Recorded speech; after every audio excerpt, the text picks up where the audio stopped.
And we had to learn through Facebook, Mr. Speaker, that one member from that side not coming. In fact, I have been here for some time, and if you don't come, you ask the Speaker for leave of absence. To go on Facebook and tell the Speaker of the House that the member is not coming is contemptuous. It's disrespectful. Mr. Speaker, it's absolutely disrespectful. On a point of order, Mr. Speaker. Member, withdraw that description. I withdraw, Mr. Speaker. But, Mr. Speaker, what I want to say also on this particular matter is that we are calling on the opposition to do the right thing. Do the right thing. Please do the moral and right thing, Mr. Speaker, because it's the right thing to do. The bill says the conditions set out to get a Prime Minister's pension, I can give you what the law exists, is that immediately on ceasing to be the Prime Minister, you are entitled to the Prime Minister's pension, and you are entitled to the rate of the pension, which is the salary of the office holder. What we are proposing in the legislation, Mr. Speaker, is that the person must have served in the office for at least 1 year in order to become eligible for the pension. Secondly, the pension is now prorated on the length of service.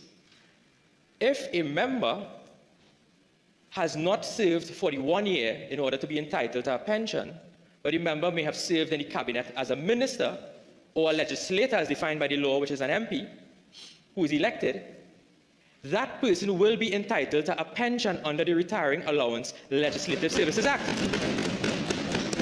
So it is totally misleading for the member of for Diego Martin Northeast to say that people will be deprived of an income. That is totally wrong. Totally wrong.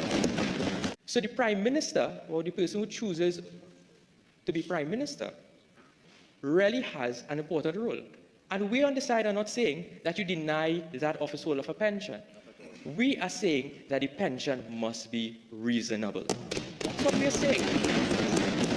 Mr. Speaker, with respect to the retroactive issue that the member for Diego Martin Northeast raised, and he often boasts that he does a lot of research. Well, I feel today, Mr. Speaker, my research is better than his. Mr. Speaker, do you know the parent legislation operated retroactively? The parent legislation operated retroactively. Because when you read Section 3 of the Act, it says this.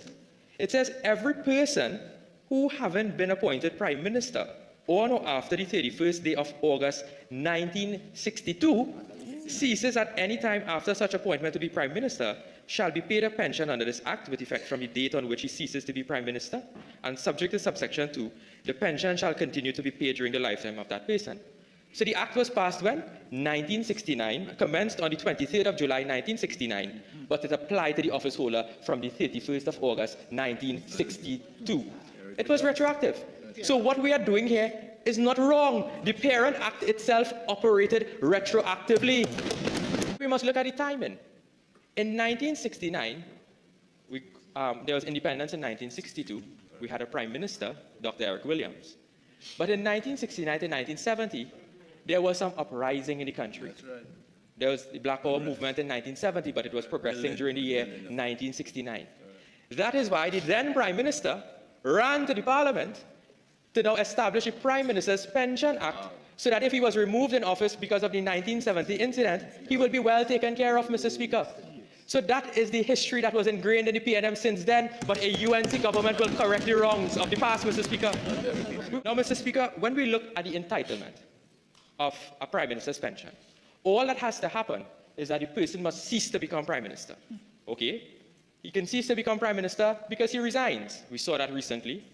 By death, by virtue of illness, or if a motion of no confidence is passed in this House, he has no choice but either resign or dissolve the Parliament. He ceases to become Prime Minister. So that triggers the entitlement to the pension.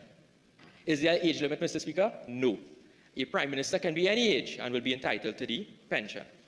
What is the rate that the Prime Minister is paid the pension? According to the existing law, he is paid at the office holder's rate. The salary of the Prime Minister is $87,847, so that will be what the pension will be, Mr. Speaker. So when you look at that, Mr. Speaker, that is the entitlement what he has. What we are changing is this. We are saying in the bill, which is proportional, that if the office holder serves for not less than 1 year from the date of his appointment, he'll be given 1/3 of the highest annual rate of salary. What's wrong with that? If he serves not less than 2 years from the date of his appointment, he is entitled to 1/2 of the highest rate salary. What is wrong with that? If the person serves not less than 3 years from the date of the appointment, 2/3 of the annual salary, what is wrong with that? And if he serves for not less than 4 years, which is really the full term, Mr. Speaker, he will be given the full amount. What is wrong with that? What they want, Mr. Speaker? Microwave Prime Minister. If the member for Diego Martin Norte says that if the Prime Minister serves for 5 seconds, 5 hours, 5 days, he wants to give him all of the pension, Mr. Speaker. All. And we are saying absolutely no to that, Mr. Speaker. We are saying no to that. How could that be fair? They wanted to offer the public servants 4%, and that is why they have been voted out of office, Mr. Speaker. Even in England, they reformed their system with respect to Prime Minister's pension. So who is Trinidad and Tobago? We can do it.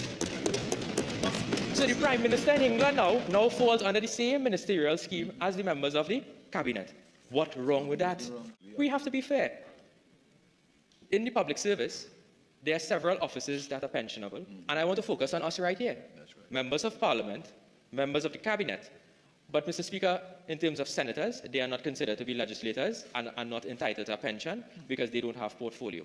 In order for a minister or a member of Parliament to be given a pension or entitled to a pension, he must serve as a legislator for a period for periods amounting in aggregate to not less than 5 years. So your first qualification, you must serve here for at least 5 years.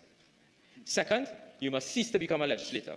And third, you have to attain the age of 55. But if you have not attained the age of 55, if you can justify it on grounds of illness or sickness, you will be entitled to the pension. So, it then goes on, Mr. Speaker. When you look at the entitlement to the office holder, it's not that they're going to get the same salary they left at. It's also prorated for the members of Parliament and the Cabinet members. If they serve not less than 5 years, they get 1/6 of the 1 year salary of that, and the minimum being $3,500. In the case of a person who served as a legislator for 2 consecutive full parliamentary terms over a period of not less than 9 years, for the period, or not less than 10 years, he will be given an annual rate equal to 1/3 of the annual salary. If the person served, Mr. Speaker, 3 full parliamentary terms extending over a period of not less than 13.5 years, or for periods not amounting in aggregate to less than 15 years, be at an annual rate equal to 1/2 of the 1 year salary. And if the person has served 4 full parliamentary terms extending over a period of not less than 18 years, or for periods amounting in aggregate to not less than 20 years, be at an annual rate equal to 2/3 of 1 year of the salary. What about the ordinary public servants, Mr. Speaker, who is not entitled to $87,000 per month? What about them? 10 years, according to Section 9(2) of unbroken service, is now being entitled to a pension. 10 years. Right? They have to serve at least 10 years in the public service, right? And then there's a maximum of the 33.1/3, where it will be capped off to 2/3 of the pension, right, Mr. Speaker? Because the state, according to Section 9(1) of the Pensions Act, can dismiss a person with 0 pension or reduced pension or gratuity if the officer has been found guilty of negligence or misconduct. So, if the public servants are being treated in this manner, why should the Prime Minister be treated so special, that office? We understand the importance of the office, but we must be fair, we must be proportional, and we must be reasonable. Mr. Speaker, I want to put this in context so that members of the public who are listening can understand what I'm saying. So I ask for the public service to provide me with what is the pension of an officer who served the full 33.1/3, not the 10 years, the 33.1/3.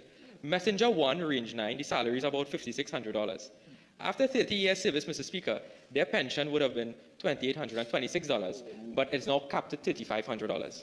A Clerk 1, range 14, $6,266. Again, their cap would be $3,500. A Clerk 3, range 24E, about $8,000, after 33.1/3 service, will receive a pension of around $5,300. $5,400. Human Resource Officer 1, range 46, salary of about $11,800. After 33.1/3, will get about $7,800. Director of Human Resource, $18,351. After 33 years of service, about $12,000. And then the member for Diego Martin Northeast wants to say a 5-second Prime Minister should be entitled to $87,000 per month. We are saying no to that, Mr. Speaker. We are saying absolutely no to that. Mr. Speaker, but you see, the member for Diego Martin Northeast is often wrong.